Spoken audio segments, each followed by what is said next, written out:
Alright, we're live. Go for Nope. it. All right.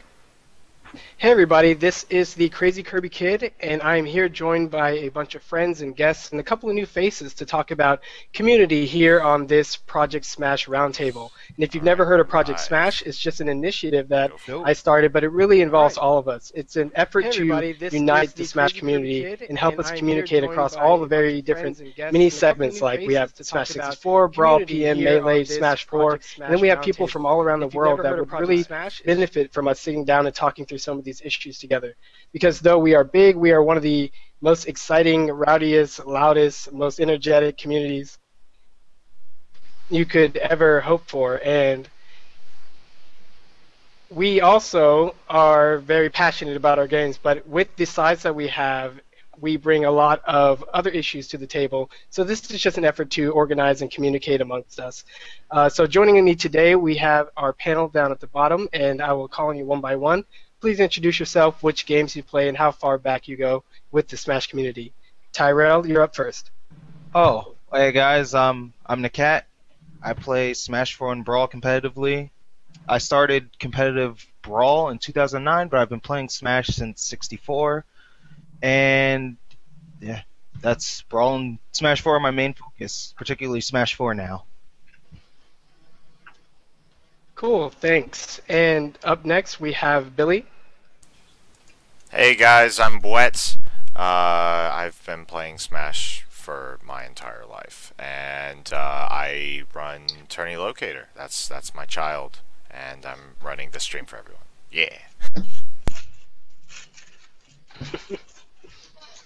Cool. And you are next, Steph.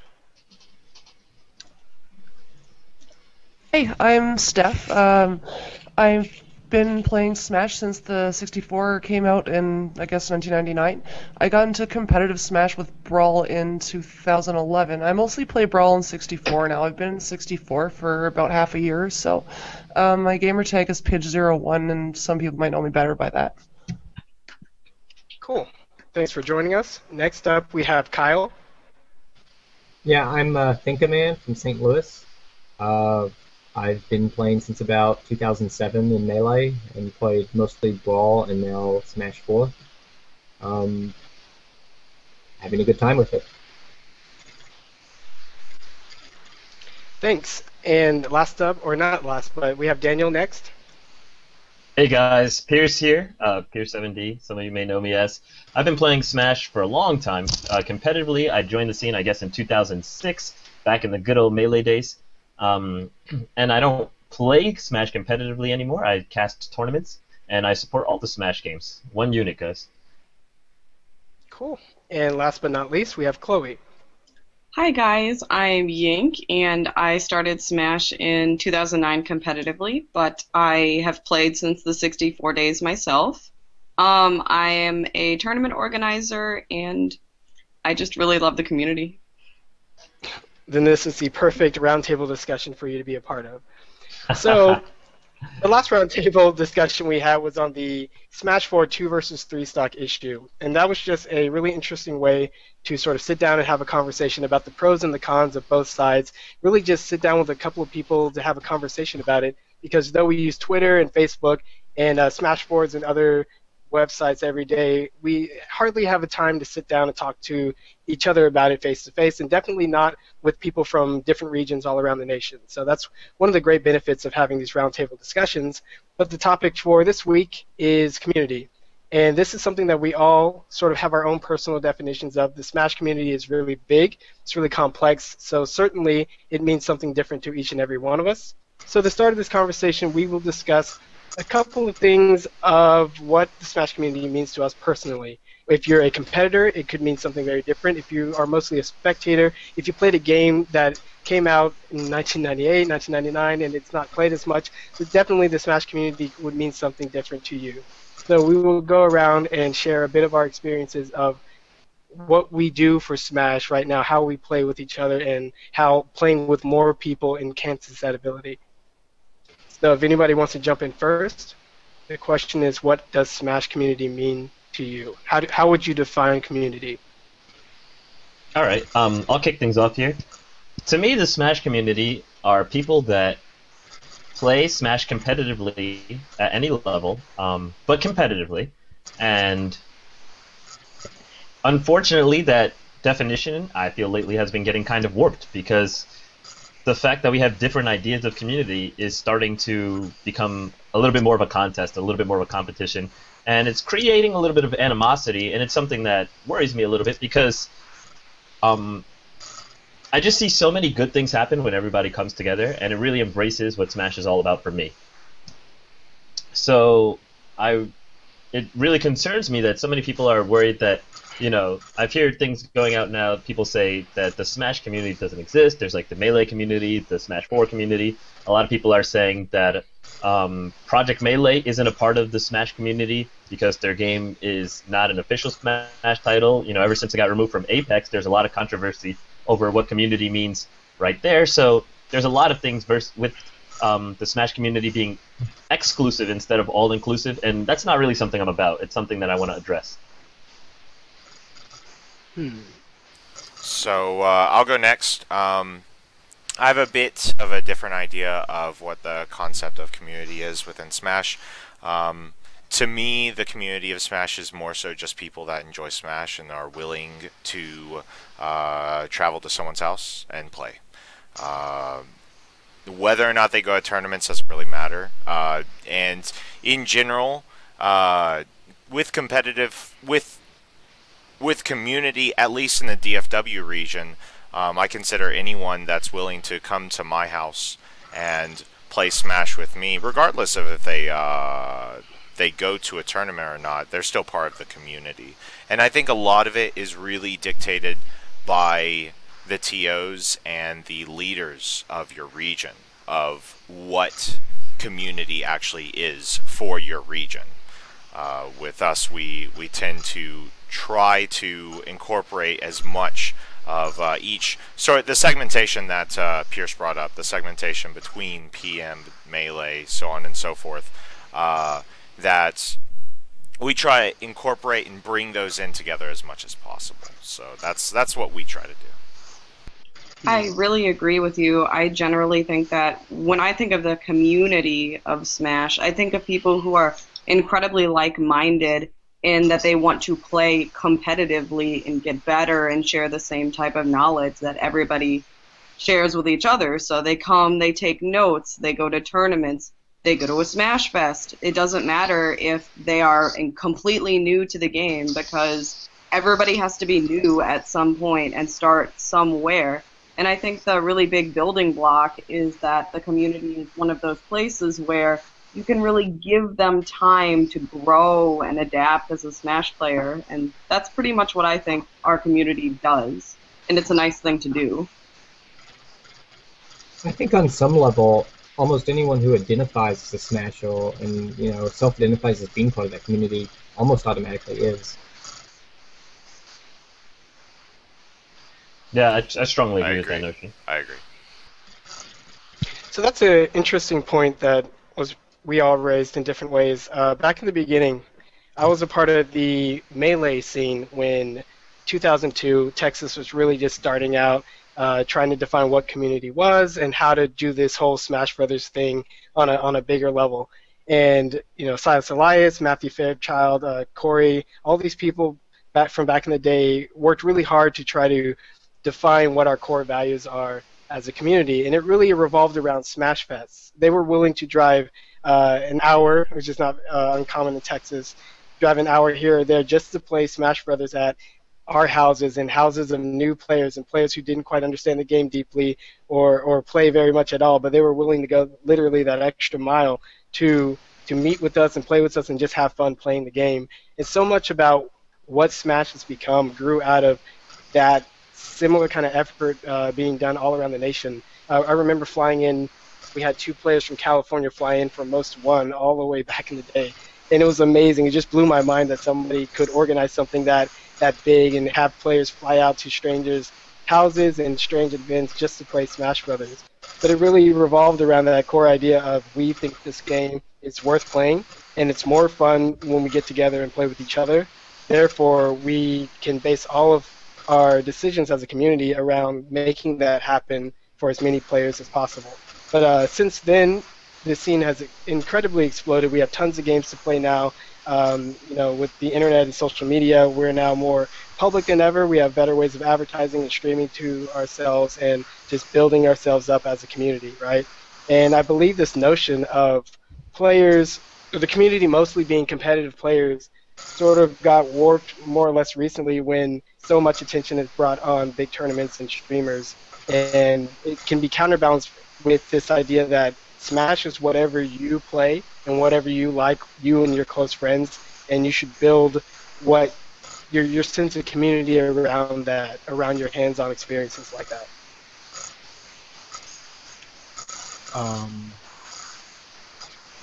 That's your closing statement? Yes.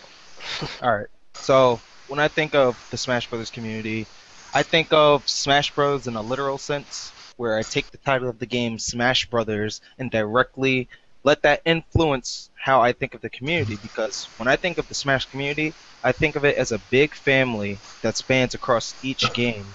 Yes. But in current times, I feel like people are not realizing that or ready to accept something like that.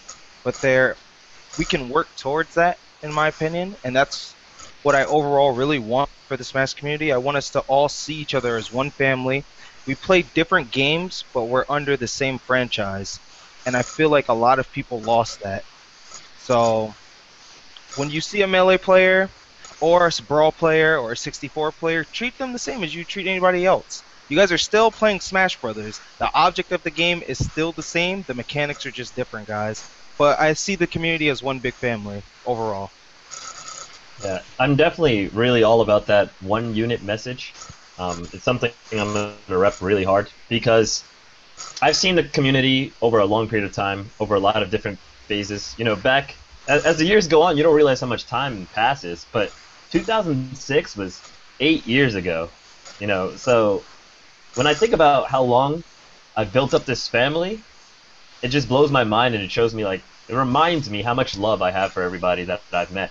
When I go to a tournament, I remember yesterday I was at a tournament. I was at Collision 10, and I'm sitting, and there's a bunch of people around me, and I just remember feeling comfortable, right? Like I was at home, just surrounded by family. And I said it out loud too, and just like it's so comfortable here, so much family. And I agree with you. Yeah, and there's nothing like that really that I can even relate it to. I literally just feel so happy and so comfortable when I'm around people at a Smash tournament. And even there's tons of new faces, tons of people I don't know, and even with all the new people, I feel excited that there's people I don't know because it means, oh, awesome, more people that I can meet, more people that I can get to know, more people that I can become close to. And that's how it creates the best feeling in Smash. Also, going from 2006, everybody was close, everybody was tight-knit, because it was mainly just Melee in the competitive facet with a small side of Smash 64, but those two communities got together. When Brawl came out and the whole Rift created, at the beginning, I talked to a lot of players that joined in 2009, and what really saddens me is a lot of those players don't know what it's like. They don't remember the tournaments that were amazing. For those of you out there that traveled, they don't remember the tournaments that were amazing that had Brawl and Melee in them. So, like some of the Pounds, Genesis 1, Genesis 1 was amazing. Like, there were so many awesome tournaments back then. Apex, just the original Apex, and big tournaments like that. Clash of the Titans. There were so many amazing tournaments, and all the Brawl players and all the Melee players would come together at one tournament. And sadly, the beefs and the rifts started growing and growing more and more, to the point where these two communities couldn't exist side by side, and they split into exactly that, two communities. But that is one of the things that was the worst thing that could happen for Smash. It kind of destroyed Smash a little bit, because when I think back to those tournaments, those were some of the funnest days of my life. And I met so many people at those events that positively affected my life, that I enjoyed interacting with, that played whatever game, Melee, Brawl Plus at the time, 64, whatever have you. And so many people never got to experience that. So many people, there's so many Brawl players or now Smash 4 players that just don't even know anybody in the Melee community.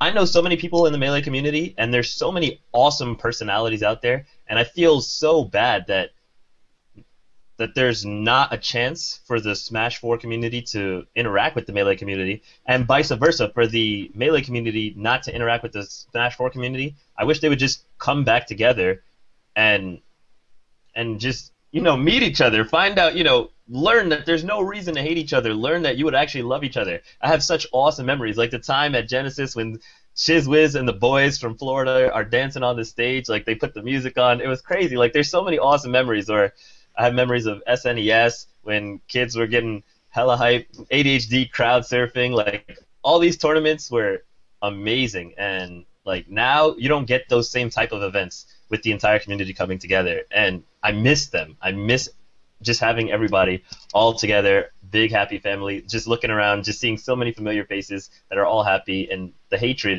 wasn't there at the time. I wish the hatred would just go away, everybody come back.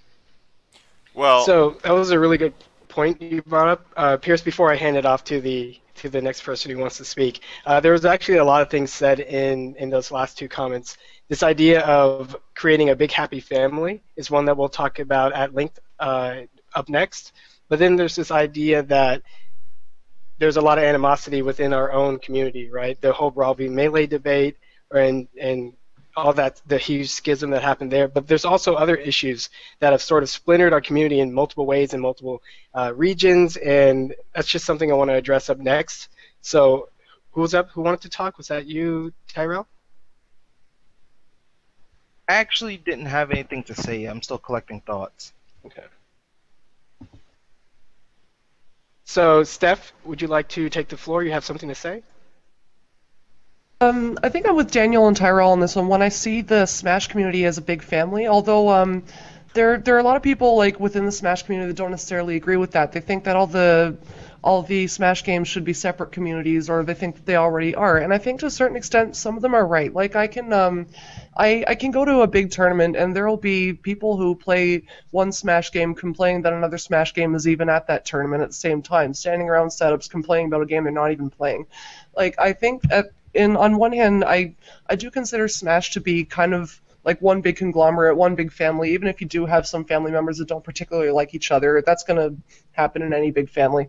But I also think that it's important to consider Smash as kind of the communities can be kind of separate, but at the same time like not separate, if that makes sense. Because when you think about it, to a lot of outsiders, they don't really consider the Smash communities to be separate. Like it's Smash Bros. It's one big community from the outside looking in, even if internally some people might disagree with that. I really think that Smash community is a lot of people with a common interest who interact with each other relating to that common interest. And when you have people that play multiple games, there's really no avoiding that. It is just kind of one big thing.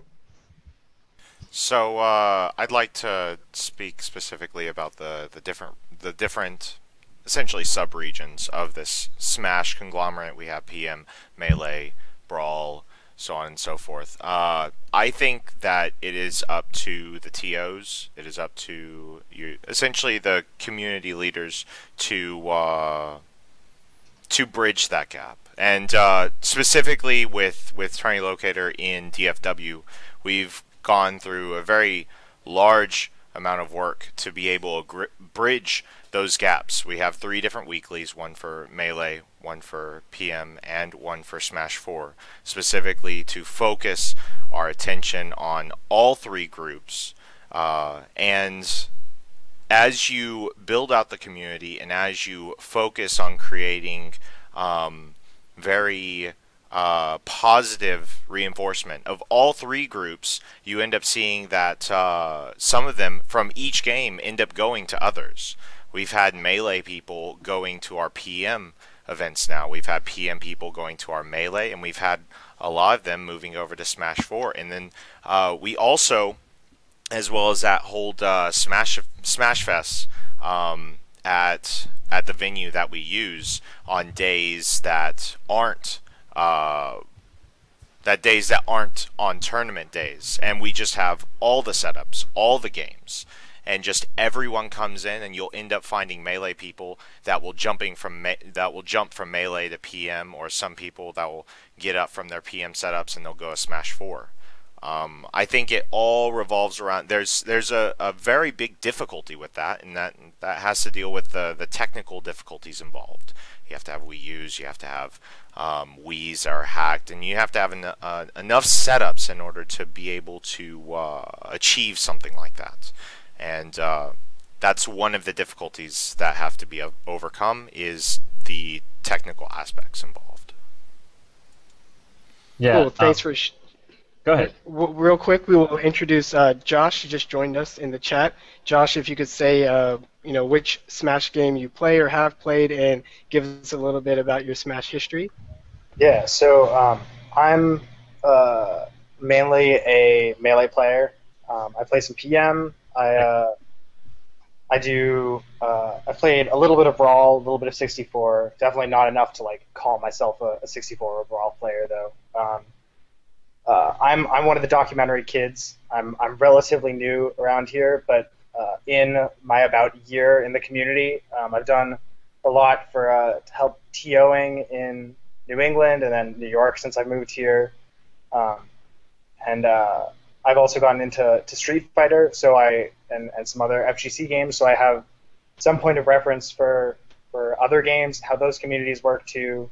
All in all, I'm just I'm also a sort of a games critic, and I study games as as sort of an art form, so I have that sort of weird perspective on all of this stuff. For the most part, I'm just interested in the community and moving the community forward and seeing progress and stuff. I want to see all the games be as successful as possible, obviously. So yeah, I guess that's my background. Cool. Thanks for sharing. Daniel, you were about to say something? I was about to say something. Oh, I recall.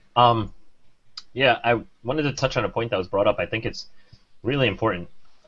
We mentioned that technical difficulties are one of the reasons that it's creating a rift in the community, because to play Melee, you need a copy of Melee, memory card, and a GameCube.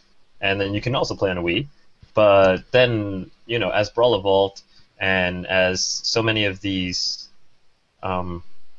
modified games came out, like Project M is the most prevalent one right now, the one that I feel has created its own community the most, you need a bunch of stuff. Like, you need a hacked Wii and a whole bunch of stuff to play that. And these technical difficulties are one of the things that don't have to, but are dividing our community. Because, I say that I want to see all these tournaments happen together, but I realized that the Smash community has grown. Okay, back when it was just Melee, when I joined in 2006, in the golden age of Melee from 2004 to 2006, and now we're in the platinum age of Melee, kind of like the 2012, 13, 14 kind of era, and going on into 2015. It doesn't look like Melee's slowing down, God bless. We see Melee tournaments, they are pretty simplistic. The only really special thing you need to play Melee is a CRT. But, for Project M, you have a whole bunch of equipment you need, and from a logistics standpoint, running a bunch of different games that require different equipment kind of sway people away from hosting tournaments simultaneously, because logistically it's just really difficult to run them together. But I think that's definitely something that can be overcome at a lot of different events, and at majors and stuff like that, where we have the space and the venue to accommodate it, where we can have multiple TOs. I mean, Apex does it the right way, but Apex doesn't have to be the only tournament that did this. Back in the day, the first Apex was a big tourney, but it wasn't the only big tourney. And now, I feel like so many of those types of tourneys have fallen off. I mean, outside of SKTAR and a couple of choice ones around the country, there's not really a whole bunch of big tournaments to attend. I remember back in the day, Genesis is pretty gone now, I think. Yeah, Genesis is gone, which is crazy. That was my reason to go to West Coast. I want to go back to Cali so bad. So bad. So, it's definitely something that we need to focus on and address, figuring out logistical solutions to our problems that are causing the divide, because I just want to see all the bros. Yeah, so it sounds like, Steph, you have the floor now. To add to the point about technical difficulties, there's also something to be said about it, including Smash 64, which runs on entirely different hardware than the other games. Because when you think about it, it's one thing to, I guess, toss a Wii and a copy of Melee and Brawl into your bag, and it's another one to grab that oddly shaped N64 and a cartridge and a bunch of those weirdly designed controllers to set up an entirely different game. And the 64 community is kind of interesting in its own way with that, because in that community you have people who play on console and people who mostly play online. So people who started with online, they might not have had adapters, and they play with keyboards. So within 64 communities, in some major tournaments like Combodon Arrival 6, which was about a month ago, you go down there and there are people who are actually playing on these little tiny computers that have been designed to accept USB input from a keyboard or a GameCube controller or whatever else and actually output to an N64. I own 2 of those myself. But that also sets up like another big logistical issue with N64s, because those things are also really hard to set up, and it's kind of interesting that there's so many games on different consoles now that all kind of have each their own kind of technical difficulties depending on who you're trying to accommodate. That's very true. And then we have Kyle. You want to also speak on this topic? One thing I've noticed is, can you guys hear me? I changed mics. Yes. Yes. Sound great. One thing I've noticed is that as events have diversified and tried to do more and more games and more events, we'll increasingly run into the time issue we've always had. We're seeing more and more tourneys go until 3 a.m., 4 a.m. And, in the spirit of including more people, we end up excluding people because, only people of a certain lifestyle can really afford to stay at a tournament until 4 a.m. I'm not really sure what the solution to that is, but it's a big problem we have that we have to talk about when we're running all these events. And I think that has something to do very specifically with the fact that we run more than one kind of event per game, whereas with like, let's say Street Fighter, you just have singles. Right. That's right. You don't have like doubles in Street Fighter. Correct. And Daniel, you want to respond to Kyle? Yeah, absolutely. So I live in NYNJ. There's a lot of controversy over this region some of the time because we have very interesting things going on at our tournaments when it comes to rule sets and tournaments, the way they're run and stuff like that. It's often in the news, so to speak.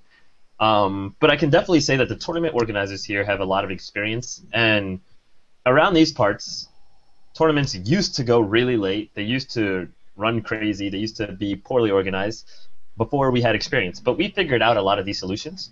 And I'm not saying everybody needs to host tournaments with the similar rules to NYNJ. What I'm saying is we have tournament experience, and everybody complaining about the recent Qatar fiasco aside, there's a lot to learn from other experienced tournament organizers that can help you overcome some of these problems. So just reach out. For example, you're saying a lot of your tournaments used to run at 4 a.m. Last night I was at a Smash 4 tournament with 45 people, so it was like a kind of local, but not too big, but not too small either. 45, I'd say, was a reasonable turnout. Yeah, it was good. And it had 5 setups because not everybody has their Wii U yet. Not everybody has, all the equipment, etc., etc. It had 5 setups. The tournament ran super quick, ended on time, and it was great. So, and nobody was unhappy. We all got out of there at a reasonable time. It was done before midnight. We ran Smash 4. We ran singles, doubles, and there was no problem. We could have run Melee, and it wouldn't have held us up at all. The only reason we ended up not running Melee was because there was another Melee tournament the same day in the same state, so we didn't want to take away from that. We felt like, competing tournaments is not really the way to go. Absolutely. Yeah, so for that reason we didn't run Melee, but we could have because we had the space and, they would have brought the Melee setups and we would have been fine. So that just to say, it is possible to overcome these things. It's not just like, okay, this is an obstacle. It takes way too long to run this tournament, and I guess we can't really do this. I guess we can't really have nice things. I don't believe that to be true. Right, absolutely. I think that with the right planning, with the right experience, or if you don't have the experience, get that experience from someone else, and you'll be able to overcome these technical difficulties. You just reach out to experienced TOs, reach out to the community, and we will help you. I personally can put you in touch with people that can teach you the ways to have your tournaments not run late, not end on time.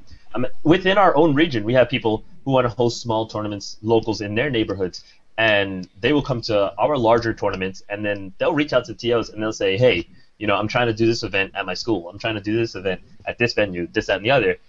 What can I do to make my event successful? And we'll tell them, we'll do whatever we can to bolster their attendance and to make sure that their event runs smoothly and ends on time, because ending on time was a big problem in 2008, back when all the tournament organizers were rookies. Now we're not rookies, so if you're a rookie, or even if you're not a rookie, but if you're finding a new problem as there's a transition, you might not be a new TO, but you might have new circumstances, let's work together to find out the solutions to these issues, because there is help to be found and there are answers out there. Yeah, I just want to quickly add that I'm from New England, which is kind of, at least in the Melee community, known for kind of very large one-day tournaments. We had like a 230-person one-day tournament with doubles and then singles with like pools in a bracket. And so like there have been a lot of really time-crunched tournaments there. And it's not that it's like, I definitely agree, it's not impossible to run tournaments with lots of events, with lots of stuff going on. But I do think that it becomes more of a specialized skill. Like it's definitely harder to run those tournaments on time. So I think making the resources available to help out TOs is definitely important. And I think, like you were talking about, having like people are willing to help out. And I think just making those resources known and available to people who want to start hosting tournaments is would be helpful for the entire community. So I don't know. I definitely agree with you. I just think that it becomes harder, and yeah. So from the sound of it, we have a couple of issues on the table. The Smash community has grown in size, and with that size comes a lot of new issues. One, there's a technical side to things in terms of running tournaments, running them on time, getting equipment, and communicating between all the people who have these different interests within the community. And on the other side, we have a value system issue, a heart issue, where we have to, as a community, say, what do we value, what do we want to do with our time? All resources and all of our time is limited. So on a given weekend, what do we do? At a given tournament, how many setups do we devote to X, Y, Z? Like how many volunteers do we have to run this? And definitely these two sides of the equation go hand in hand. A lot of times people treat issues within the Smash communities as a pure technical issue. If only we had enough TVs, if only we had enough this and that, then all these issues would be solved. If everyone had their own personal system, we wouldn't fight over space at a venue, but definitely these two sides go hand in hand. So one thing I wanted to bring up in this discussion is the Project Smash main survey, and I'll put it on the screen so everybody can see. But if you go to www.smash.menu, we have the Project Smash main survey, and this is something that I started just to get an idea of what each individual Smasher out there, what you value and what you think about the Smash community. It has several questions about who you are, like what your relationship is to Smash, how did you get into the community, what made you stay, and then it just has several questions about what you value, what positive things you think about Smash, what negative things, and so on and so forth. And taking the survey is a really good way to share your thoughts on what Smash means to you and what community means to you. And one of the most interesting questions, I think, is at the bottom, where it asks which topics or issues are most important to you within the Smash community. And the choices are esports, professionalism, public face, growing the community, diversifying the community, diversifying the tournament rule sets, trash talk, bullying and discrimination, communication, and the final one is recording and presenting the Smash history. So those are a few bullet points that I created, but there's also an other box, so if there's anything else that concerns you, you should fill it out there. And I encourage everybody listening to the stream and everyone who knows someone in the Smash community to take the survey, because it's the first step for really getting good numbers, good data on what we all think and feel.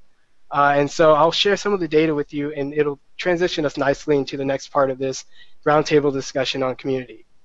So if you look here, this is some of the data. And as you can see in the yellow boxes, I will shrink it. You can see the data from about 650 people who filled out the survey. These are how they're, the weighting of the issues and what's important to them overall.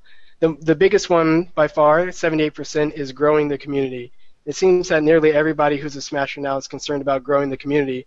And we're all aware that the community is growing at an alarming rate, with Smash 4 and Melee going strong and PM also growing as well.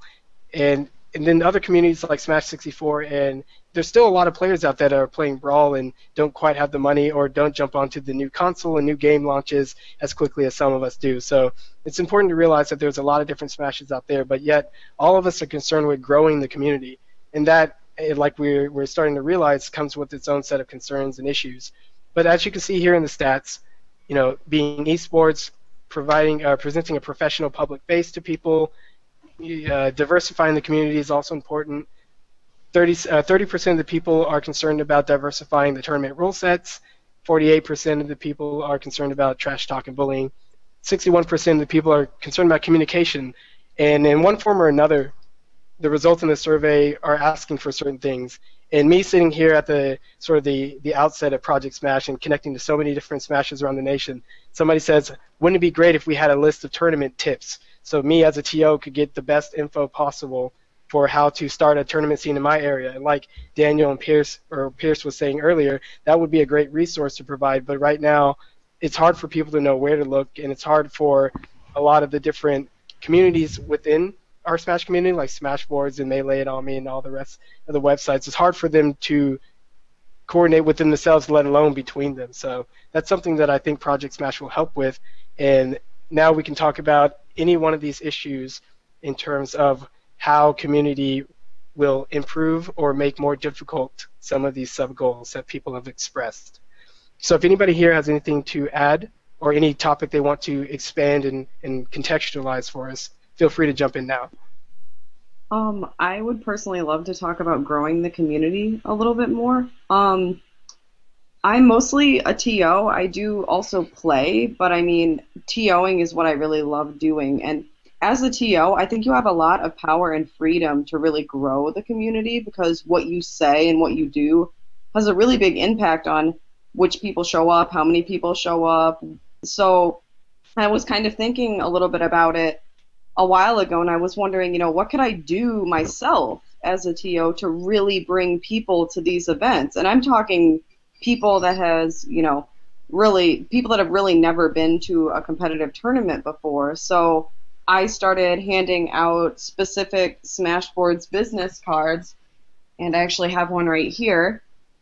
Got this little logo. It's got the website on it. It says information. So it just gives them an idea of kind of what we're doing as competitive Smashers. But then what else can we do besides putting information on the internet? The internet is a wonderful place for us to actually give out information, but maybe we also need to kind of think a little bit outside the box, put up some flyers, make sure we really get from one place to another to bring people to these tournaments or to bring them to your Smash Fest, and then really talk to them and engage with them about how you really do want them to participate in these events. You want to help train them, help them get better. I love seeing all of the streams that we're having these days for, basically people to jump in. And I know, Tyrell, you play with your viewers. Like, that's a really great thing. That really grows the community, and a lot of different streamers do it, and it's really nice to see. So I guess just all in all, I really enjoy that when we do try to grow the community.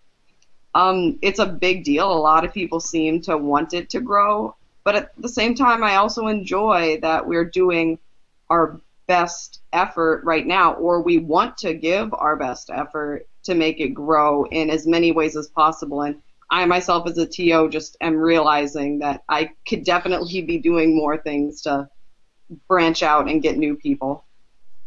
Hey, Nakat, I would like to hear some more of your thoughts based on what Chloe just shared with us in terms of what it's like going to a tournament. What do you notice as a top player? Do you notice who the new players are at every tournament scene? Do you see their faces? Do you see how they're interfacing with other players? Do you have anything to share on that? Yeah. Well, instantly, since I've been in the scene for quite a long time now, I do actually kind of know who's new or who's kind of new to the scene in a sense, just by interacting with them, because I do like to talk to people I don't know. I'm very outspoken at tournaments. I'm usually that guy yelling behind the stream cam, getting hyped at a match or something. So I stick out. And my gameplay sticks out too. But when I do see new players, I do like to talk to them because I want to know who they main. I'm usually fighting a new player every time I'm in bracket because of my seed. So I give them advice after the match, because back when I played at my first tournament, I fought Gunblade. He's a commentator. You guys might know him here in Tri-State, and he absolutely destroyed me. And I don't actually feel like I learned anything, or I didn't get this welcoming presence from being at the tournament. I felt like I got destroyed. I lost in losers. That's it. What do I do now? So I don't want new players to feel that way, because not everybody's going to stay after that. And it's not Gunblade's fault. But if you don't show newer players attention, they're not going to feel welcome. They're going to feel out of place, and then a community that could have grown will now kind of shrink. And that's what I don't want. So I always want new players to feel like they're important, because they are important.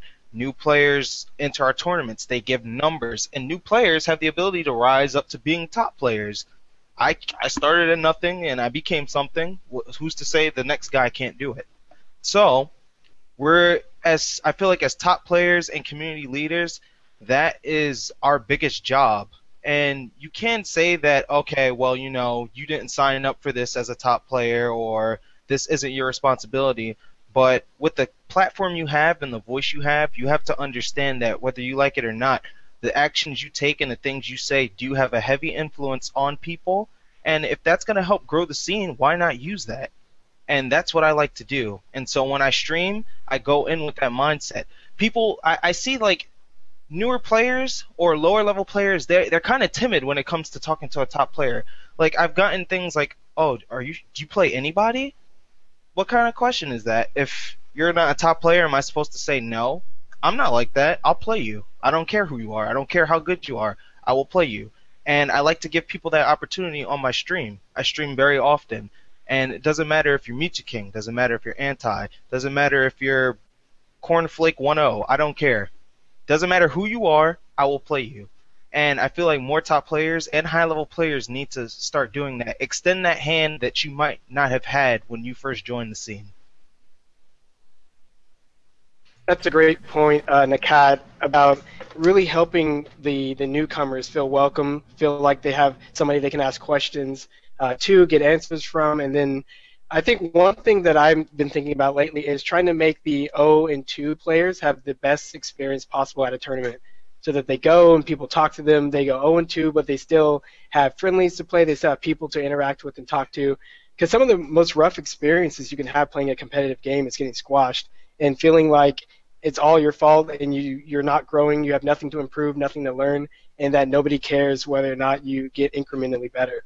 So having more time to talk to these players, having more avenues to interact with them, if we improve overall from a TO perspective, how we run tournaments, there'll be more time and more leeway given to help players like that, help build special events for them, even if it's not like their own tournament for beginning players, quote unquote, but even if it's just a small 5-minute segment in a tournament saying, all right, everybody here who's new, we'll have all the pro players or top players raise their hand, find someone and play them right now, and things like that will go a long way to making them feel welcome. But Kyle, you have something to add? Yeah, 2 points. First off, we've started to see this a lot more with Smash 3DS, where people started experimenting more with Swiss formats. But any sort of format where you can give people more games before they get eliminated, new players just absolutely love that, because they get so much more of a rich, in-depth tournament experience before they'll kick to the curb and made to watch.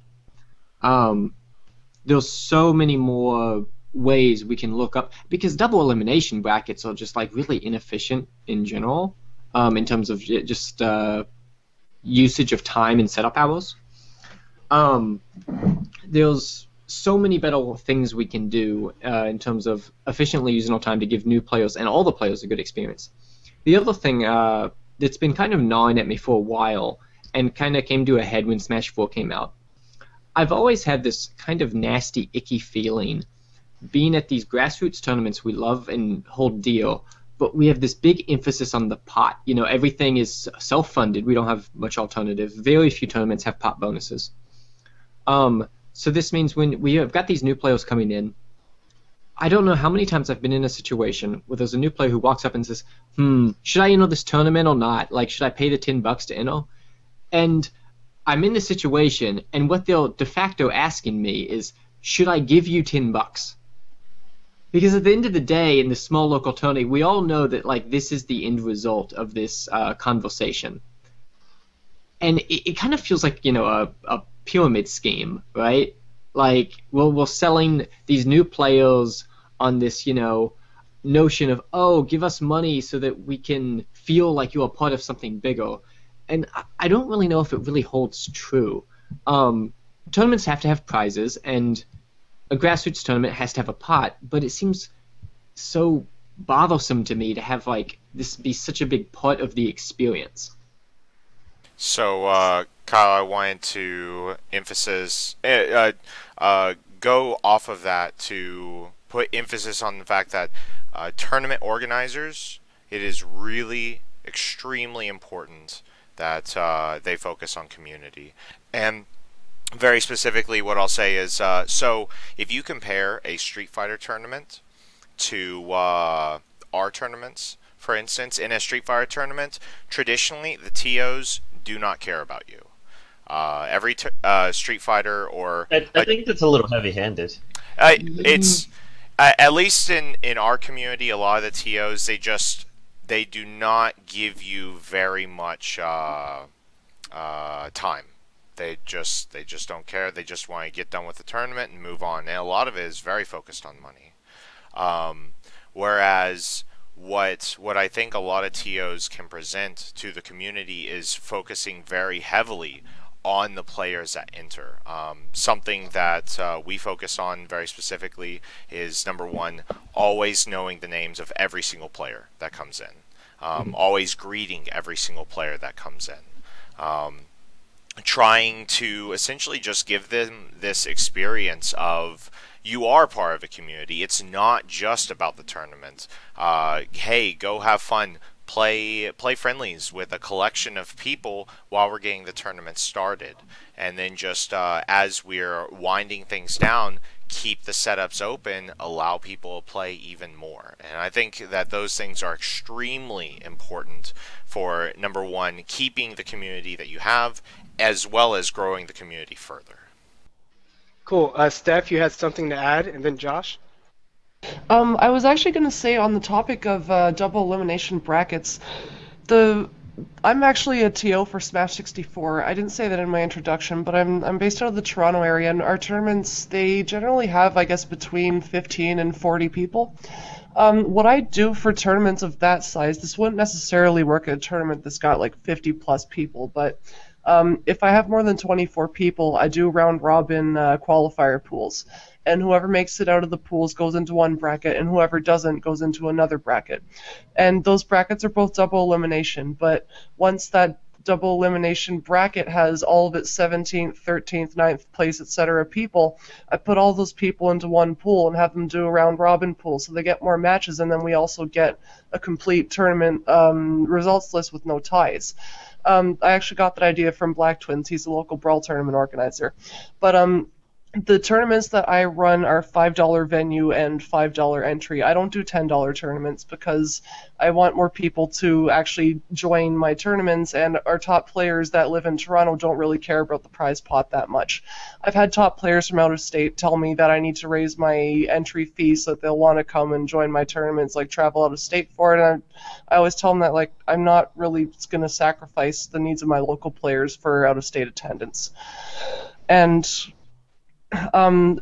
like the last speaker was saying, at my tournaments, I try to get to know everybody's name. If it's their first tournament, I tell them about when the next tournament is going to be, where they can find info about it on Facebook.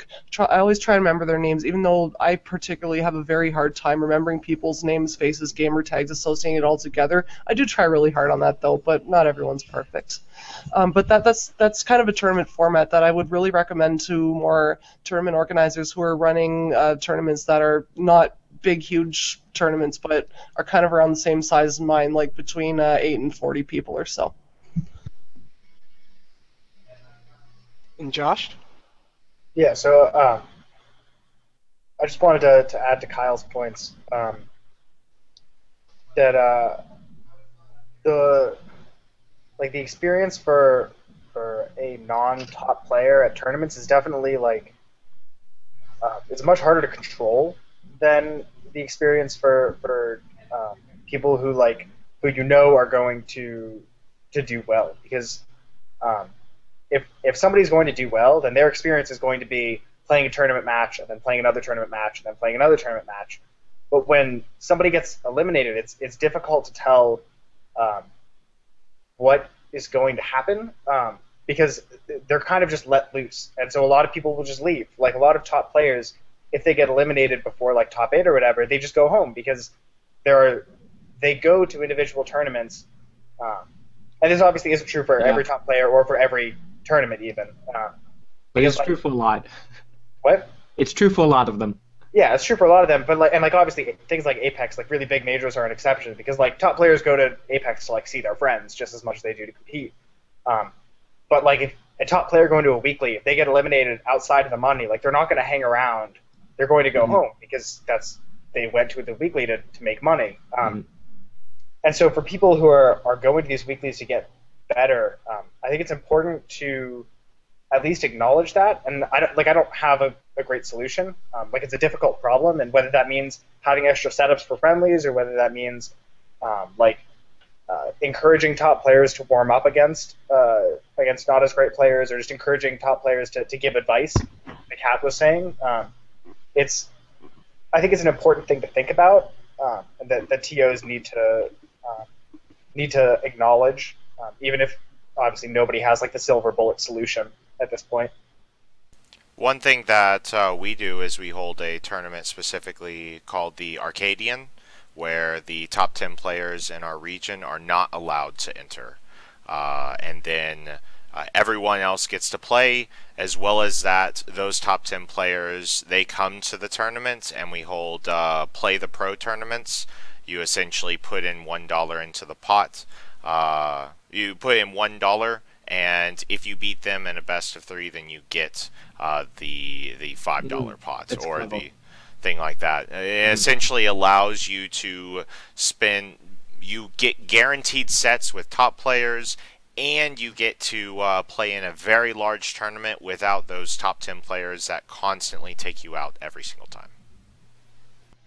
Yeah, Arcadians are great. I hesitate to say that that just pulling out the 10 top players in the region or whatever is a great end-all solution, because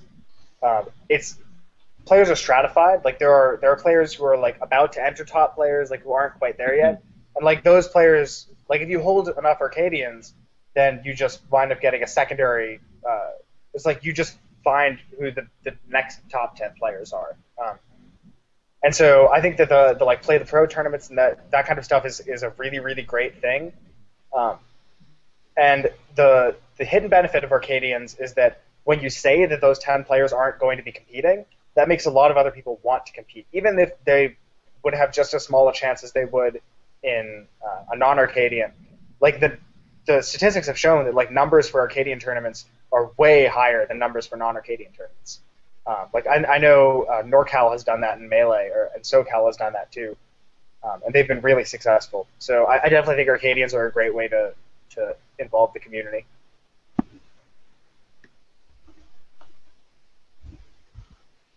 Very good. So we've been talking about growing the community and all the different complications there are when trying to do that, both technical and a lot of these other issues come up of discouraging or players being discouraged because they lose all the time or because the tournament is so bogged down with running things that they have less and less time to just get on the floor with other players and just say, hey, what's up, learn their names. A lot of different ideas and effort is being done all around the nation to improve this. I think we all share this common value of new players are important, making sure that they leave happy is important, and also finding a balance between them and our top players. And also in the conversation we just had, it was bleeding a little bit into the esports topic, and we don't have to go there next, but the idea of how does a tournament and a community balance their own interests with the interest of connecting to the larger scene. which is sponsorship, esports, streaming, large regional, national tournaments, and all the complications that come with that.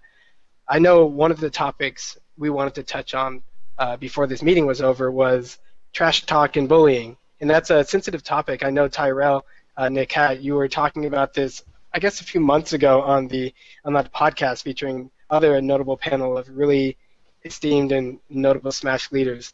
So if you want to briefly talk about what inspired you to host that meeting to introduce this topic of trash talking within the Smash community. There's two different forms of trash talking, in my opinion. There's the trash talk where you go on Facebook, you hit all caps, and you talk smack to your friends or other Smashers that you played in the tournament set, and they know it's trash talk, and it's just fun. It's just fun trash talk. And then there's just malicious, downright evil trash talk, and that stems not only in just player to player in tournament maybe, but it stems from community to community. And the most I've seen it come from would happen to be the Melee community towards other games that are not Melee, specifically Brawl the most. And it's malicious and it's immature that I would say the older brother community would do that to a group of younger individuals that enjoy a different type of Smash game than them. It's not healthy because not only does it make your community look bad, it makes the entire Smash community look bad. Because whether you want to accept it or not, we are one unit. It may not feel like it, but we are. And what we do represents our community because our game is a franchise as a whole. So, I feel like people need to, people have to grow up, essentially. And it's not just the Melee community.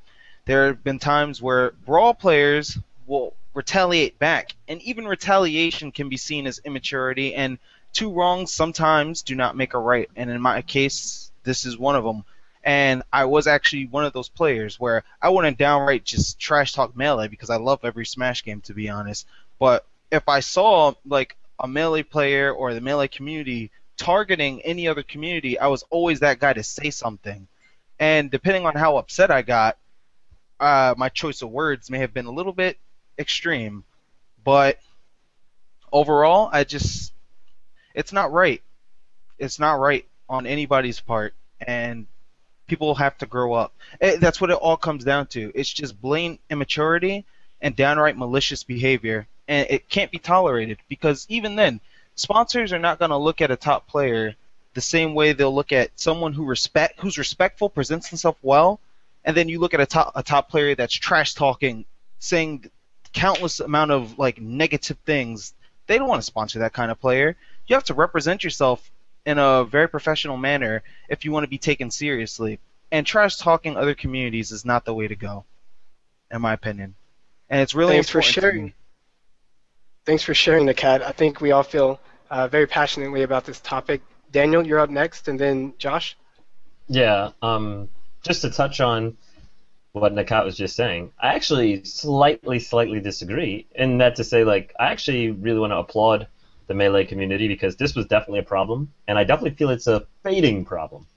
And by that I mean there was definitely a period of time, not so far away, where this Melee Brawl animosity, trash-talking, people trash-talking Brawl, people trash-talking Smash 4 was a much bigger deal than it is today. And of course, I mean, everybody watching now that's looking at Twitch chat has seen that, yes, there's still some trolls out there that are going to talk down on a Smash 4, on new Smash games. Have you been in a VG Bootcamp stream lately? Yeah, I have. And I do realize that the problem, it's not gone, but it's definitely better. I don't think the problem has been ignored. I think that a lot of people are definitely taking a lot of strides, and it's improving. And I say it's not the worst problem because I want to address something a little bit more recent, talking about communities, trash talking, inter-communities, and what I'm talking about is Project M. Because recently Alex Strife made that announcement that Project M wasn't going to be at Apex, and then he got death threats, and then people were trash-talking the Project M community, people were trash-talking Project M as a game, saying it's not part of the Smash community, talking about it's a mod. I feel like right now that's like the number one kind of bullying issue that we're experiencing within the community, and I feel like it's one of the number one rifts in the community right now is this animosity towards Project M. That's not okay. it's definitely not okay that that people are making death threats. That's crazy. Get that out of Smash community ASAP. If you see that type of thing going on, if you see people just straight up being blatantly abusive, you have to call that out. Push that out of the Smash community, because that's just not what we're about, and it doesn't make you look good, and it brings us all down. None of us want that. So make sure you attack it. And definitely remember to embrace your PM community. Like, I've been to tournaments and PM was there, and PM is hype. I watch PM. That game gets live. You know, those guys put a lot of work into their game. The players, the developers, everyone, and they deserve just as much respect as anybody. All right, so make sure you're showing love to Project M. No trash talk, please, to that community. It's not okay. I want to transition a little bit to direct in-person Smash trash talk. You know, sometimes you'll go to a tournament, and this actually happens the most at really big tournaments where there's players from different regions, and sometimes regions have a different idea of trash talk than other regions. Okay, I'm not gonna call out anybody in particular, but there's some players that they really feel like they have this mentality that trash talk should be something that a spectator, that a combatant, that a competitor should learn to cope with, like it's part of the game. And there's boundaries and guidelines. You shouldn't be interfering with a play. You shouldn't be deliberately interfering from a spectator's perspective with a combatant's ability to focus on the game. Anything you're doing that interferes with their ability to focus on the game, you shouldn't do. Just have respect for the competitors, and trash talk is okay to a certain level. Especially, you know, if the crowd is getting hyped, that's good for the community. You know, if people are taking sides and everybody feels personally invested in the match that we're all watching, that's excellent. That's the type of feeling we want to create. Not animosity towards each other, but a personal investment in the game that we're all gathered to see and to play. But if it gets to the point where the combatants themselves have to ask you, all right, can you please stop? You know, then you should just chill out. And basically, it just comes down to trash talk is okay, but respect the combatants. That's just my general rule, the general bottom line. It doesn't really get too complicated if you just follow that simple rule. Over to you, Josh. Yeah, so this is the last thing that you were talking about is an issue that I've been thinking about a lot recently. I'm just going into this. I want to preface this by saying, like, the issues that I'm going to be presenting and talking about, I don't think I have perfect solutions to. I'm just raising them because I think that they're issues that people need to be thinking about, if not trying to figure out ways to address. So those issues are things like trash talking, because when somebody is playing at a high level and there are people in the crowd yelling against them, like telling them that they suck and stuff like that, that's testing something like their ability to play the game in a context that I'm not sure we're trying to be testing them. Like it's definitely a skill, like to have thick skin or whatever. It's a thing that you can learn and it's a thing that you can improve, but I'm not sure that it's a thing that we mean to be testing. And I think that whether or not it's something that we want to be testing is something that we should think about, because as it stands, it is definitely something that we're testing, and more for some people than for others. People who have more defensive styles of play definitely are on the receiving end of this a lot. We saw a very innocent example of this recently when an Ice Climbers player did really well at a Melee tournament in Fight Pit, and the entire crowd was booing him, and it was clear that he acknowledged this, and it was sort of all in good fun, and that's how he saw it. But not everybody sees it that way. Not everybody in his place would see it in that exact same way, and I'm not sure that... Those are the best. Sorry? I said those are... I made Ice Climbers and Brawl, so I understand. Yeah, definitely. And being able to just roll with it and understand that that's part of playing the character, I guess, is that's a really good skill to have. But I'm not sure. I feel like it's a skill that you shouldn't be forced to have. I feel like somebody who doesn't have that shouldn't because those people who play Ice Climbers and then don't have that skill are scared of playing on big stages because they don't want people to be telling them that they suck and that they hate watching them play. And they know that that's what's going to happen. And I don't know. I think that telling people to just ignore it, just to grow thicker skins, and that like it's trolls, like whatever. Like you're never going to be able to make trolls completely go away. Like I think that those things are true, but I don't think that means that you should be blaming the people who are being affected by the trash talk, because I got trash talked like while I was playing for the first times recently, and like it really got to me. It affected how I was playing because I wasn't expecting it. I wasn't prepared to be playing while somebody was telling me that I sucked. And there's a difference between telling somebody that they suck and telling your friends that like they can do something, that they're great. And I think that everybody I've talked to has been of the mindset where they're like, yeah, I understand that trash talk happens all the time, and I personally don't like it. I don't participate in it, but I don't know what to do about it. I feel like it's just part of the sport, so I just stay silent. And I feel like it's time that we actually start to think about it, and that we try to do something about it. And like I said, I don't know what the right answer is. It's obviously not like abolish trash talk. Like if you say something mean to somebody, like you tell somebody, if you like trash talk somebody, you should get kicked out. Like obviously that's not like a reasonable reaction. But I feel like there's something in between that we should figure out is at least like a reasonable solution, because like for very top players, it does affect them. It affects their ability to get sponsored. Like there are some top players who I believe aren't sponsored because of how they act, and like that's on them. I'm not going to like call them out or whatever, but it affects them, but it doesn't affect everyone. And I think it's a problem that it doesn't affect everyone. I feel like everybody should at least be aware of the consequences of their actions, even if they aren't like punished for them. Cool. Kyle, you have something to say in response to Josh? Yeah, I think the discrepancy between different like cultures within the community and trash talking varies a lot between regions. Yeah, I'm in the Midwest, and we've always kind of had this reputation, at least amongst ourselves, as like, you know, they're like overtly friendly, you know, like Midwest nice people. And like, God, since like 2007 until very recently, I had never once been trash talked at a tourney. And when it happened, it was really jarring and alarming because it was so weird, so different. And, you know, it was just some new guy from like, I don't know what other game community he was from, but it was just, you know, trash talking his opponents, and it was just bizarre. I don't know how big of a difference exactly there would be between Midwest and the other regions, but I have always got the impression that there is a difference there. If anyone can speak to any experience they've had with that.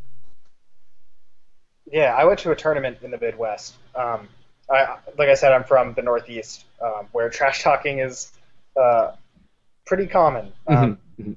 And when I went to the Midwest, it was interesting because I'd heard things like you said. It was a tournament in Chicago. It was UFGT, and it was actually the first time I ever saw somebody like sort of react like while they were playing to the crowd, like jeering them. It was in a PM set, and there was a player who like basically started yelling at the crowd while he was playing, and I think there was less trash talk than I saw in like New York and New England, but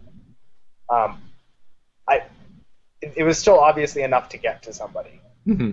So I don't know. That's what I've got.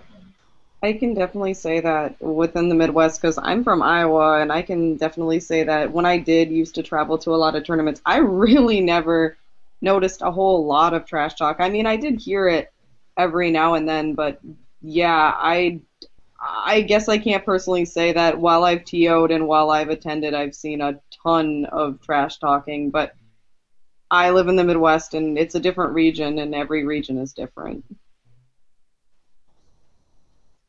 Anybody else on trash talking before we transition? If you've never been to West Coast, so help you God. Shout out to my West Coast boys. All right.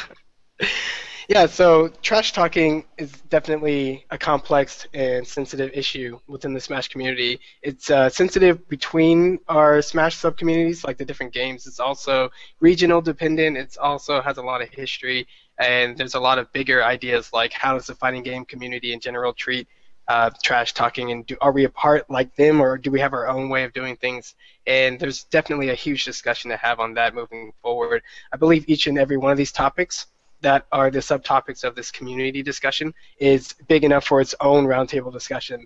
And in the future, Project Smash aims to blow every single one of these up, get more voices in, get more surveys and more direct feedback from every single Smasher out there so that we can have the information in front of us. So instead of saying, I'm not sure what we can do, I'm not sure how big this problem is, we'll know exactly which regions are hardest hit, we'll know who's on the side who wants to try new things in order to improve it, and we will take it from there. So definitely Project Smash is an effort to organize information, but with that information we are going to definitely make some changes in how we act and how we treat things and how we run tournaments.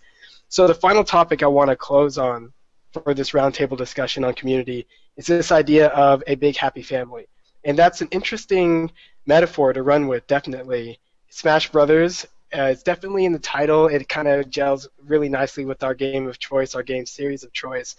And I like thinking about this metaphor in particular because a family unit, like the nuclear family unit, is its own kind of business operation. You have different members that have different roles, and they all have their own responsibilities to take care of. Parents have to go to work, there's house responsibilities to take care of, kids have to go to school, and then even how they treat each other is its own ecosystem with personal rules that where each individual member may have different expectations and roles between themselves. They may have history they have to work out, they may have special cases and roles on top of that.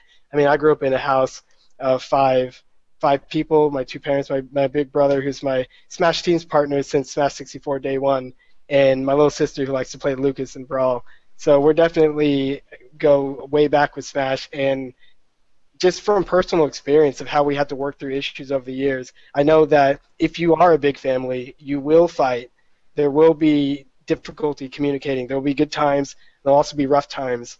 And I'm not sure if everyone has that kind of picture in mind when they say big happy family. I mean, certainly my childhood and my life, definitely big and happy as far as all the experiences that I've gone through, but it definitely has those moments of contrast. So moving forward, I just want to hear what your thoughts are on that sort of extended metaphor of both accepting the good and the bad, and the kinds of analogies you can draw between how you work through issues in your own personal life and how that can extend to the Smash community at large. So something to point out, at least from my perspective, I think that's entirely possible. You can look behind me. That is UTD Zach's room. You go over there, that's Sethon's room. Right behind that is Oracle's room. My room's over there. Downstairs is Dinty's room. We have a giant Smash house. We all live together, and we're one big happy family. Everyone has their problems, but as long as you grow and you just have a feeling of understanding people and just hanging out and having a good time, you can create some deep connections with people. I do think hanging out in person is a very key part of that. I think the more that you feel like you can run away or escape or use the anonymity of the internet to interact with people in limited ways and then not sort of be there and heal through some of these problems is something that the internet and the world in general has yet to work out. But I see definitely living in the same place or seeing people on a regular basis at your Smash Fest or tournaments, I think that's a good thing. It's something we need to promote. I guess I do kind of want to talk about how, with the whole big happy family thing, I think we can all just try to better ourselves with giving each other levels of respect. Just because you don't like Brawl or just because you don't like Melee doesn't mean you can't respect the game for what it is and respect the time and effort that each community person has done for the full scale of the community itself. So I think when I look at it, for me it boils down to I really just want everyone to. What was that, Tyrell? Oh, sorry. I just really want people to think about how we are part of a community, and it can be a big happy family, but you just really have to understand that yes, you will disagree, and when you realize that there will be disagreement, you can start to better understand why you'll disagree and why you'll have different opinions on things, and those different opinions are not necessarily a bad thing. You just need to learn to work with them and just keep going, try to keep making everything a better place to be an experience in without it being too unfriendly towards other people that want to join. I think that's just in general as a person. Yeah. There's a lot of, I mean, learning how to take criticism, learning how to live with people, work with people of differing opinions, that's very necessary for real life in the workplace, at home, and every other avenue where you're interacting with people. And it's so useful. I think some of the things with the way that our Smash community interacts, it's easy to say, yeah, we should respect each other, but to me it needs to go deeper than just, you know, holding your tongue when you want to say something mean about another game or another player. I really do think that if we were better as a community overall with communicating each other, communicating what we like about a game, having the right avenues to express what we dislike, and really doing a better job of communicating that, a lot of pressure, a lot of weight would be taken off of this need to express yourself in the moment. Like, you wouldn't feel the need to just shout out in the tournament like that game sucks to the whole other half of the room if you have a better channel for it, if you feel like you have people who will listen to you, and even if those people are part of the other side, you wouldn't feel the need to sort of blurt out like that.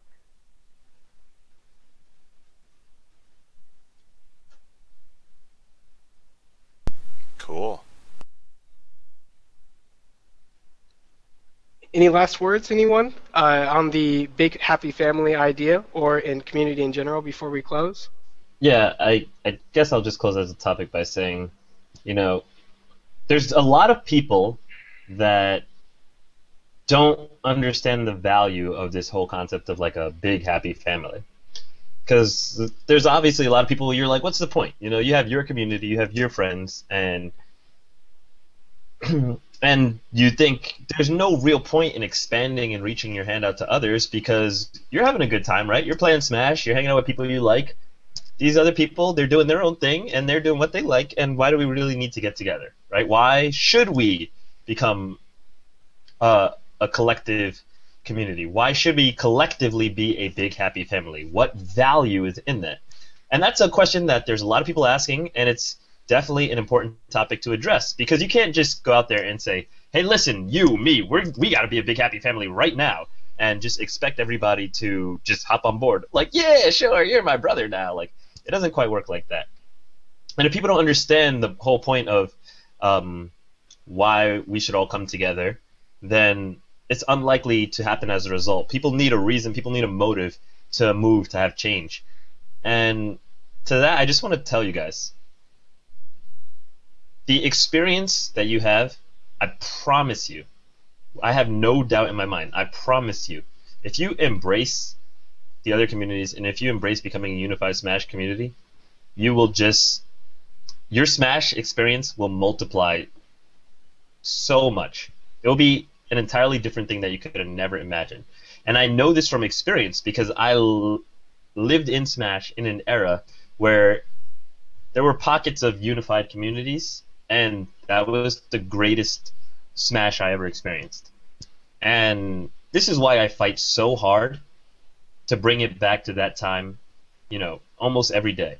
Is because it's something I truly believe in, and it's very difficult for me to describe to you because it's so encompassing. It's such a big deal, but it's so intensive. It's so macro. It's just more than something I can just simply say, it was this and this and that. I promise you it's there. You've been way before my time, Piers, so I don't actually get that feeling to the extent you do, but what I do feel is a unified family within the Brawl and Smash 4 community. That's how I feel. And I'm pretty sure that I'd love the 64 players as well, if I actually got to know them. And But I'm pretty sure, and I'm not even just pretty sure, I'm 100% sure that you and some of the Melee heads would have so much fun. And you know what? It's different too because the different communities bring different things because they come from different eras, they come from different times. And because different games were released at a different time, the age groups are a little bit different too, but not in a crazy way, but in a way where the communities that developed, they have their own subcultures that when you fuse them together, it's like mixing different fruits in these wonderful flavors. Like, I'm just imagining right now, I can just picture in my head, you personally, Tyrell, just hanging out with other guys like the Moon, right? From Melee, like, yeah. or, like, I have you ever met him? actually say what's up to Moon and DJ.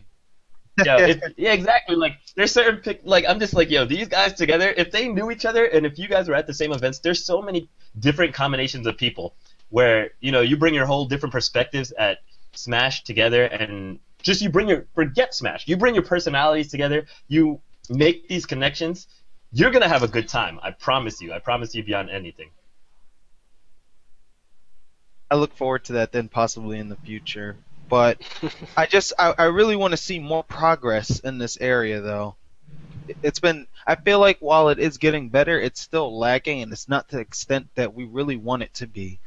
But the thing is everybody willing to take those steps? Yeah, it's a really good point, Nakat. I think everybody has something to say. Everyone has a voice within the Smash community, and I also feel like everyone has a bit of control over shaping it into the better community that we all know it can become.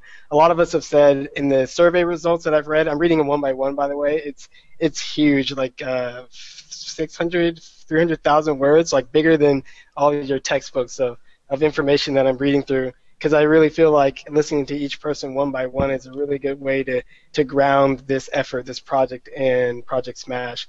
So one thing that I remember from the survey is that people are saying the Smash community is the best community out there. And whether or not they've tried other communities or they've done the research isn't really what's important. It's that there is a lot of good here that we already recognize, and that moving forward, I definitely want to help make it better so that Undisputed, the Smash community, like if we can tackle some of these issues of communication and of trash-talking bullying, growing the community, then I don't think there would be any other gaming community out there that could compare to what we have going for us.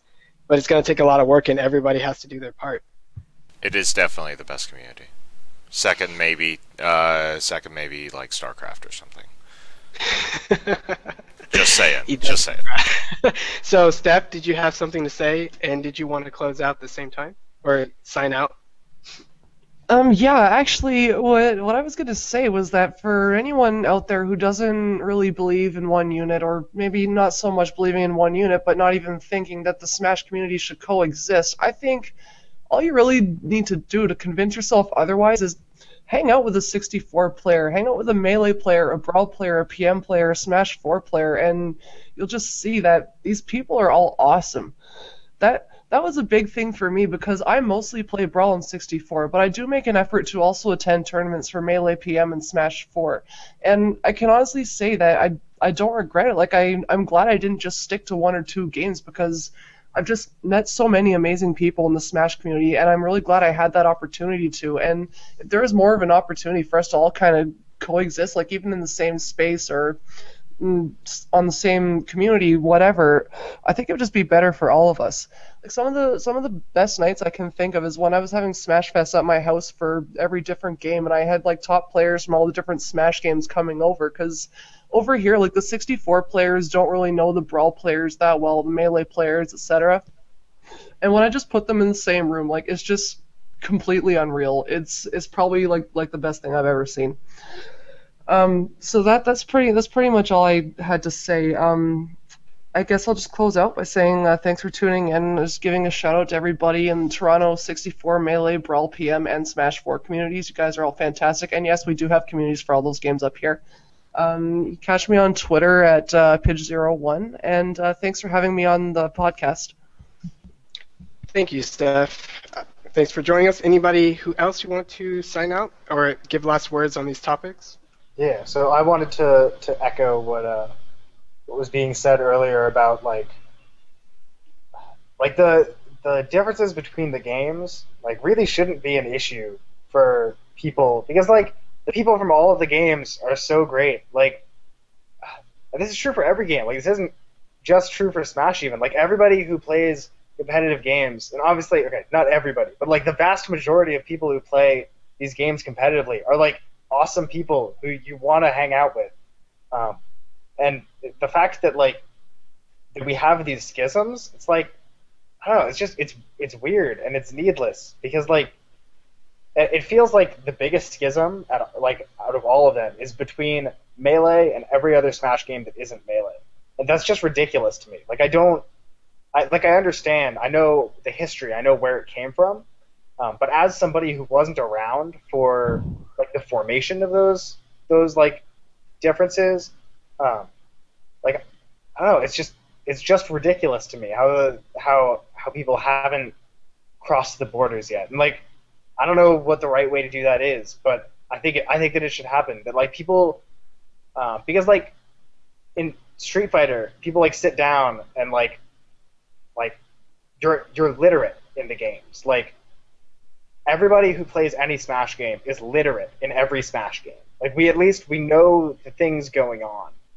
We understand how the neutral game works, how the punish game works. Even if we couldn't like sit down and replicate what the top players are doing, like we're all playing. Like the fact that they're all Smash games is like that's relevant. That means something. And I think all of the differences, like I think over time the differences people will realize that like they're less and less, and the communities will start coming together more. And I'm excited to see that happen because I don't know, even just the split between Melee and PM, which are both games that I play, like I don't know, it's ridiculous to me that haven't gotten together more. So yeah, I think that's just going to happen steadily. I think that things like this discussion, that just people getting from these different communities getting together is helpful. It means that we're trying to make progress. You can catch me on Twitter if you want at JOSHEZ_. If you want to, I tweet about this stuff a lot. Yeah, and everybody just like enjoy your game and enjoy the communities, but don't just have an open mind. That's honestly what it comes down to. Just have an open mind, and you'll meet new people. You'll enjoy new games. Yeah. Cool. Very, very good words. Very strong words. Anybody? Who's next? Closing out with us. I'll go. So, being a part of this community for quite some time now, definitely throughout Brawl's lifespan, I've learned a lot. I grew up in Smash. Like, I spent my high school years as well as a little bit of, maybe middle school years in Brawl. And I've learned so much not only about, like, the community, but just me as a person. Like, Smash kind of crafted a lot of things about myself. It turned me into a leader. It turned me into someone very confident, someone bold, someone outspoken, and I'm very grateful for what Smash has given me, especially at this point right now at my peak in my career, especially going into Smash 4. And what I do say, really want to tell you guys is you get what you put into it. So if you guys want all these good things for the Smash community as a whole, then it's up to you to put in the work to make the change, because all of us can sit in this call and just talk about this, but if nobody's going to take action, or if just us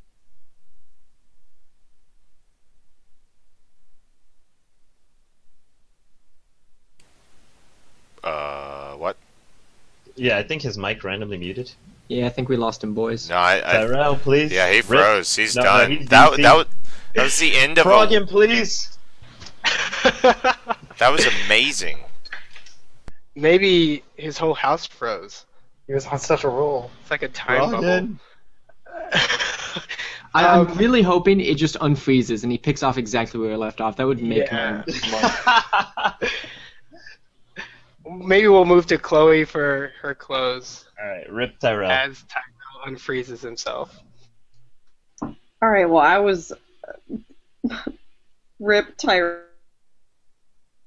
I was going to say that I really love the Smash community a lot, and it's really changed me as a person as I've watched the rest of the community change as well.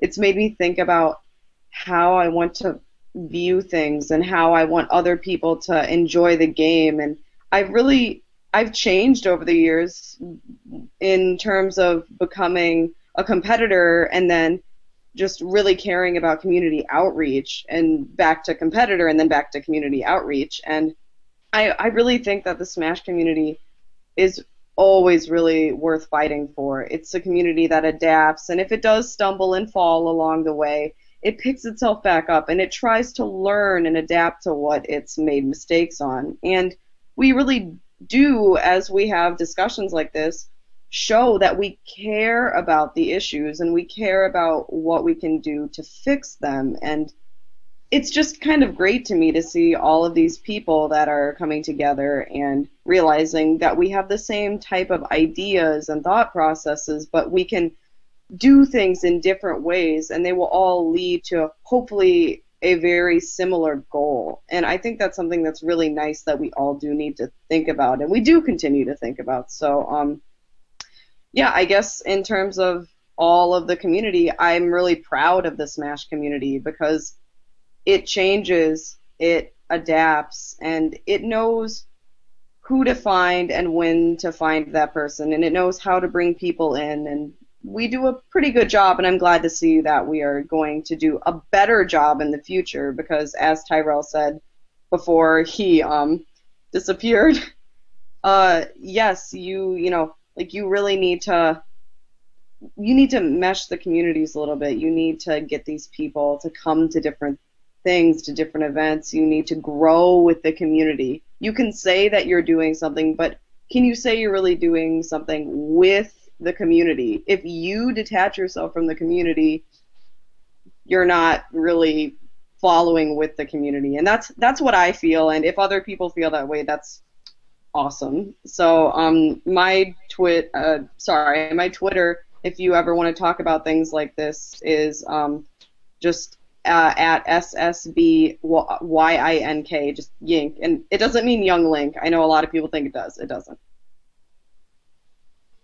Cool. Thank you for closing out and sharing that with us. Kyle, I believe you're next.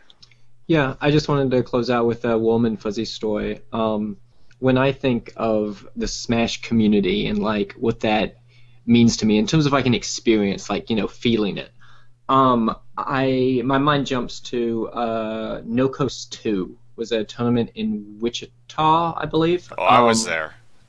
Well, see, I was at this tourney, and like in semifinals or something, I had to play this Yoshi player who, like, he didn't say anything. I just sit next to him. We're playing this game. It was on Battlefield. It's a really close game. Goes on like 4 minutes. Comes down to we're both at above 150%. I'm Jigglypuff. I push him off stage. We both fail each other. We both go off and die at the same time. I die first. He just jumps up and yells, "Dude, give me a hug!" and just grabs me and like carries me across the room. That was me. That was you. What? That's what I think of when I think of the Smash community. That was the best day ever. I loved it so much. It was I fantastic. remember seeing that. That was hysterical. We were both Oh, screaming. We were Oh, just yeah. screaming and oh god. Family reunion. Well, that was a great story. Thanks for closing out. And drop your Twitter. Oh if you yeah. have one. I don't use Twitter that much because I'm a Luddite. But if anyone does want to yell at me, you can walk onto Smash boards into like Smash 4 competitive discussion. Walk into any thread, and I'll probably be. Wrong answer. Get a Twitter. Yeah. Cool. And I believe that Billy, do you want to give your final thoughts and sign out? Sure. So I think community is it's a big deal, and a lot of people don't give it as much credit as they should be giving credit to it, because a lot of people make lifelong friends from this community. Every single one of my friends are from Smash. and they've stuck around, and it's been phenomenal. And whenever you are a community leader, whether or not you intended to be and you set out to be, I mean, you recognize that a lot of people are looking up to the things that you're doing. I think that there's some responsibility there to work on that and to make it better. And yeah, so I'm Bwet. You can follow me at the Bwet, or you can follow Tourney Locator at Tourney Locator. We provide a website and a stream and other cool stuff, and we also host this, whatever. So yeah. It's cool. One of the best parts about Tourney Locator, not only are they, staffed by a bunch of friends that I met through Brawl, right, running my own bi-weekly tournaments way back in the day, 2008, 2009, but, they've stuck around, we're friends, and a lot of the things that I discuss about community aren't just ideas. They aren't just, I hope somebody does it, but I can go to people like Billy and run the idea by him, and if he can, he'll try it, and we're really trying to improve the community and just put all these ideas on the ground so that if they work, we'll let you know. If they don't, we'll let you know, because that's how we grow as a community. Tyrell, you kind of froze and got cut off previously, so if you wanted to finish your thought, feel free to do that right now. Sorry about that, guys. Technical difficulty. But what I was saying was that everybody in this call right now can host this podcast and give our feedback, but it takes the entire community to take action for change to actually happen. So I'm leaving it up to everybody that's watching this to spread the word of what you've learned tonight or what you've taken from this chat and really apply it to your local scenes and then spread it like a virus, essentially. So try to wake people up. Of course, some people will be ignorant towards the situation. Some people will be resentful. Some people might not want change. But if we set the ratio in our favor, then change will happen no matter what. So that's really what I want to close with, that we all need to take action together, and we can actually make this happen as one unit. Very well said, Nakat. And Pierce, you are second to last. Take it away.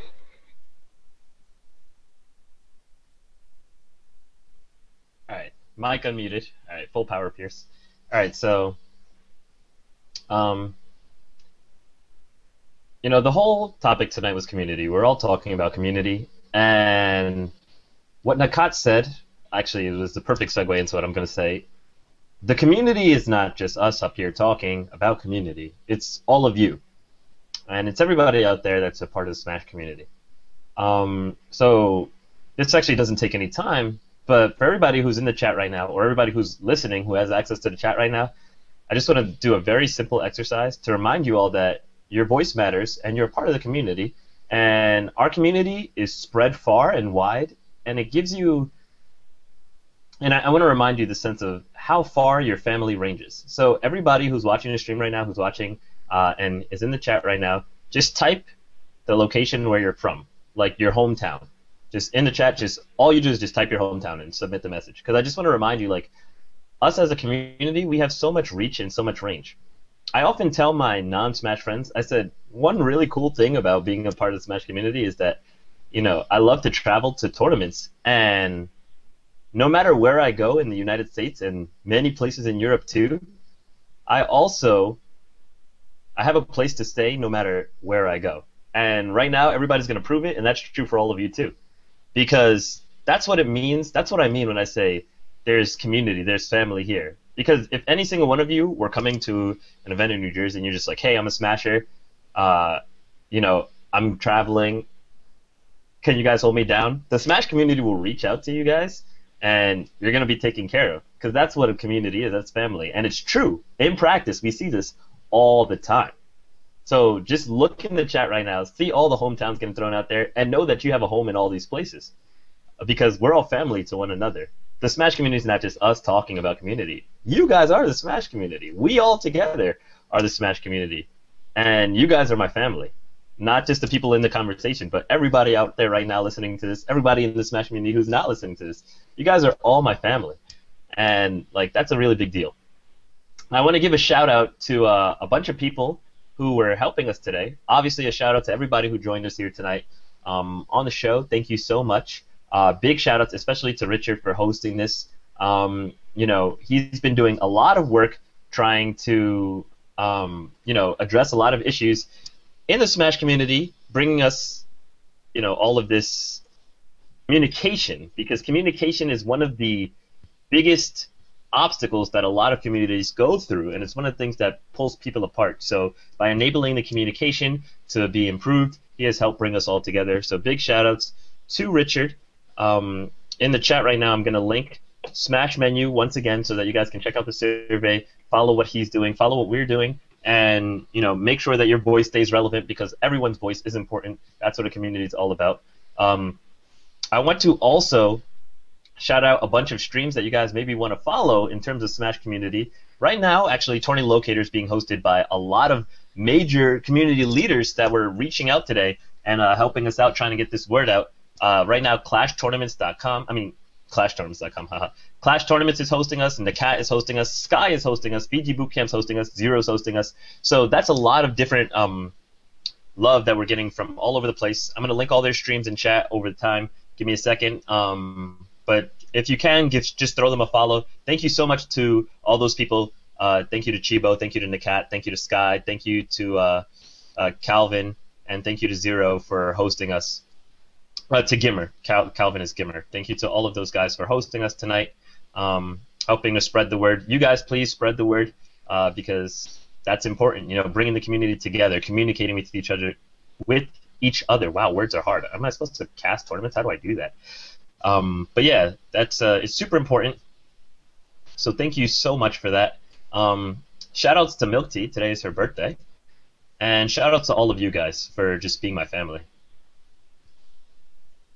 Very well said, Pierce, and that's a great way to end things off. You said just about everything I was going to say. Thank you for thanking all the people helping us out with the stream today. And the only thing I'll close out is the conversation is not over. These roundtables will happen once every 2 weeks. The topics will change. I try to get a diverse panel on, so if you feel like your voice doesn't matter, you feel like you're just a player, just a spectator, or just some unknown player from some region nobody's heard of, I'd like to hear your voice. If you're on the same mission page as we are, we're trying to help the community, then it would be important to both hear your voice and perhaps get you on one of these roundtables. The conversation is not over. Visit www.smash.menu, both to fill out the survey, but also to stay in the information loop. We're going to be doing a lot of things in the near future to put a lot of what we said into practice. We will be reporting on these ideas and really making it happen, but we can't do it without your help. So thank you for watching today, and we will see you guys next time. My name is Richard Terrell. I go by Kirby Kid on Twitter, and thanks for watching.